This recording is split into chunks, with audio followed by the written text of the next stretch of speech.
Guys, let's get right into it. This video is made in partnership with Kalshi. And wouldn't you know it, Kalshi has a market on whether the UFC will crown a new champion this year. Now, you know me, I don't predict fights. I foretell destinies. And looking at this market, I've got opinions. Here's how it works. If you trade a contract at 45 cents, the market says there's a 45% chance that this happens. If it does, that contract pays out $1, more than doubling your money. Same deal at 60 cents. Market says 60% chance. Put $100 in at 60 cents, you're going to walk out with about $166. At 45 cents, roughly $222. Kalshi flips the script. It's the largest legal prediction market in the United States. Available in all 50 states, and these are real money trades between real people. Kalshi works like the stock market. It matches traders with each other. No VIG, no house edge. No limiting you because you're winning too much. They've got over 1 million users, and they facilitated over $2 billion in trades. And get this,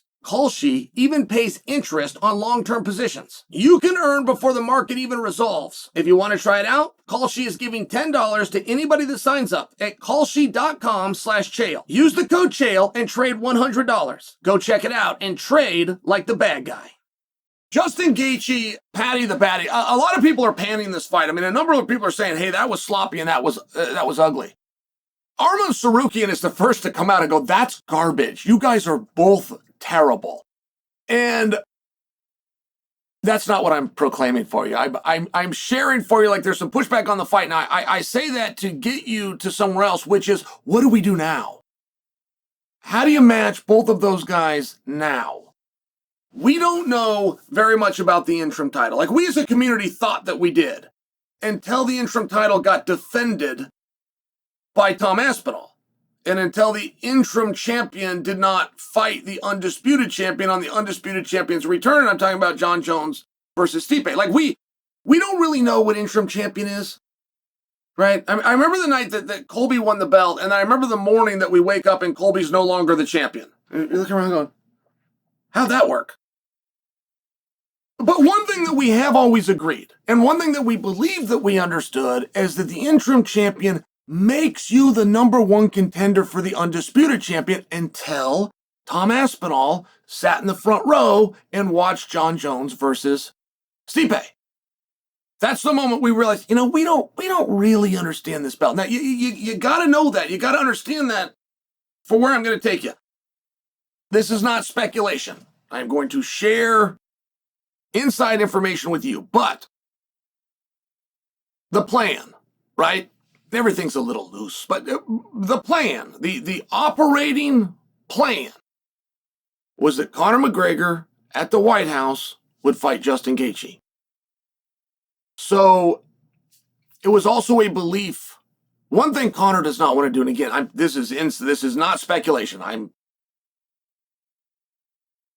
protecting my source, but telling you, giving you some real information here, accurate. One thing Conor does not want to do is go down to 155 pounds. And he doesn't want to do it for a number of reasons, and none of which bigger than just going, why? What for? Like, that's not what this is about. It doesn't matter what this weight class is. Okay. And I'm very confident in telling you that Conor will not go down to 155, but that's where Justin Gaethje is also very helpful. There was a belief, and it was started by Gaethje, who was saying, and Coach Whitman backing him up, this is our last run. This is our last, we're going to do this thing. We're out of here. And so coming off of a loss, right? A special treat in the White House and a special treat in Conor McGregor, which is almost a gift, right? Bread Panty Night is real. That's a gift for somebody. We'll gift this to Justin Gaethje on his way out the door. And he won't mind fighting in a different weight class because he's leaving anyway. He's not coming up the ranks. This is all part of the thought process as to why it's going to be Conor versus Justin Gaethje, but that is also believed that Justin Gaethje was going to lose. Now, you can't say that.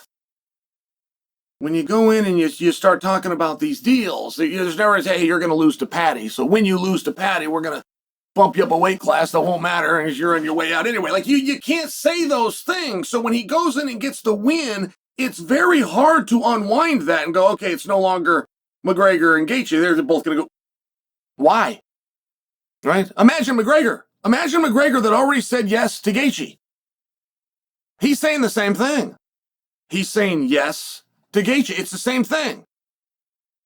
Well, but now you put a belt around him. So now you're bringing Conor back and you're putting him in a title fight, which, by the way, you could do, but then you got to do it at 55, which simply is not going to happen. And it would make us, the audience, find out that the interim championship does not qualify you for the undisputed championship. Like, you see where things get a little bit weird. You see where things get a little bit off. Okay, but let's try to solve this problem. Do you like the idea? Let's just do the same thing. Which, what we meant was, even if it's not what we said, what we meant was the loser of Gaethje versus Paddy. That's what we meant. Do you grab Paddy? Do you grab Paddy and put him against McGregor? You know what? That's a huge fight, guys. I don't like it. It's a huge fight. I do see one side of it. I do see the fun that we can have. Paddy's always been very respectful of Conor. And there's always been comparisons made between Paddy and Conor. And Conor's also been very respectful back, almost as Conor looks at him as a guy that does remind him of himself, and that Conor would like to pull up. Conor would like to see him do well. And Paddy's kind of done the same thing, like, hey, that'd be great to get to Conor's spot. There's just something that doesn't feel right. I got to tell you, there's something that doesn't feel right about them fighting. Also, when you have somebody young in front, this is Paddy's first loss. Paddy might be down in the dumps today. Paddy is still 8-1. Paddy still has one of the best records. He has one of the most highest winning percentages in all of the UFC. Right now, the day that he's down in the dumps, he has still got one of the best win-loss records in the company. My point is, it wouldn't be a good guess that you're going to bring in Paddy and then you're going to throw him at a weight class that is not within the division of 155 pounds. So what do you do? Right? I'm sitting here telling you what you can't do. I'm sitting here telling you what's blown up. Well, as of right here, right now, Gaethje McGregor is still on the table. And I think that should be pulled. I do not believe that Conor should walk into a title fight, but moreover, I will tell you, and Conor will too, he's not going to 155. Now, the promotion does not yet have that through their head.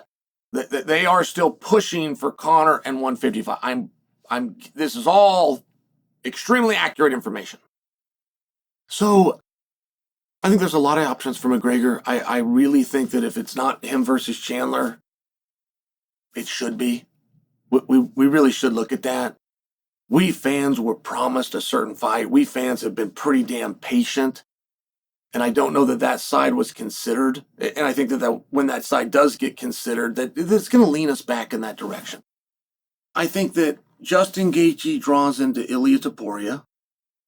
I think that nobody is happier about this situation than Ilia Topuria, right? I mean, 7 minutes ago, I told you that the audience is largely panning that fight, saying, hey, that was sloppy.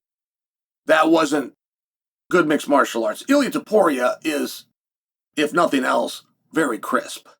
He is a very talented and skillful fighter. So I think that he probably looks at that and says, hey, I like where this is going. Let's get Gaethje. It kicks the can on Tsarukyan, right? If you're Ilia Topuria, it kicks the can on Tsarukyan, who I do believe is the biggest threat. If Ilia doesn't get back in time, and we don't know when Ilia's returning. There was mention, and it was by Ilia, April to June. I don't know what that means. I don't know what April to June. Hey, book me on the April, May, or June card. That was my interpretation. I don't fully know what April to June means. But let's say that doesn't happen. All of a sudden you insert Tsarukyan. You still find yourself in a spot of what do we do with Paddy?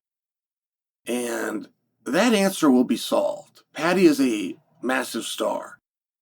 Fighters don't like to call somebody out that's coming off a loss. And it's a miss by them.